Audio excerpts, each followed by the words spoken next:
I put my hand down and she more or less crawled onto it right away. I was working out in the garden. I turned round and I said, "Oh, there's a bee." And it wasn't till I picked her up and I kind of looked at her and I thought, "You haven't any wings."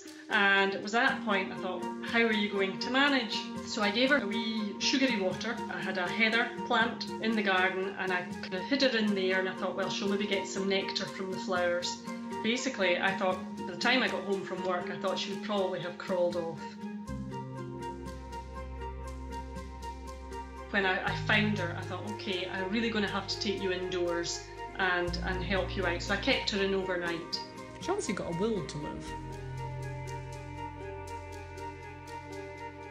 They had said it might be this deformed wing virus. I couldn't let her go because the weather was so awful. I just felt that she was such a wee pet that, you know, she wasn't going to manage just very well on her own at all. And she needs my help. I went and just stood in the garden centre and watched what the bees liked. So I got some bits and pieces together, made an indoor retreat for her. It was actually a birdhouse, and I filled it with sort of nesting material.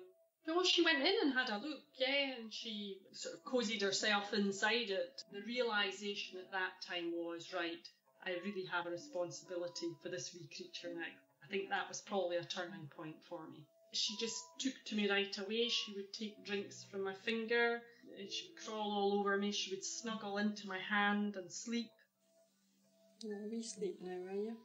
You say night-night to everybody? Night-night. Yeah, if I put my hand up and she just went up and then she started just sitting on my nose. I don't think I really thought at that time that we were bonding in any way. I probably was surprised a wee bit at my own feelings for her. Clever, aren't you? Emotions. I thought, I'm seeing things with B that I felt other people possibly wouldn't know or see. The fact that she was quite happy being in my presence was a big reward for me, and I think she definitely thrived with being with another living being. And of course I talked to her, as you do. Oh, is that good? Clever girl. You're lively. Where are you going? Oh, you're off. Dun, dun, dun, dun, dun. She would just be neither hungry or thirsty, just happy to be with me. I could tell days before she stopped eating. She would drink, and I thought, this is it. She is really slowing down now. Because really, in bee terms, she was a wee old lady. Just later and later into the evening, she just got slower and slower. She was in my hand, and she died that night. Her last wee leggy moved, and that was her, away.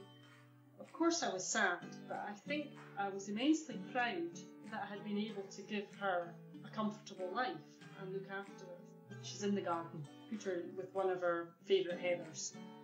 I think she probably did teach me a lot about myself. Bees are terribly important to us, and I hope people will learn to live alongside them, that we respect them and we nurture and we care for all the wildlife that we have around us. I think that's our duty of care.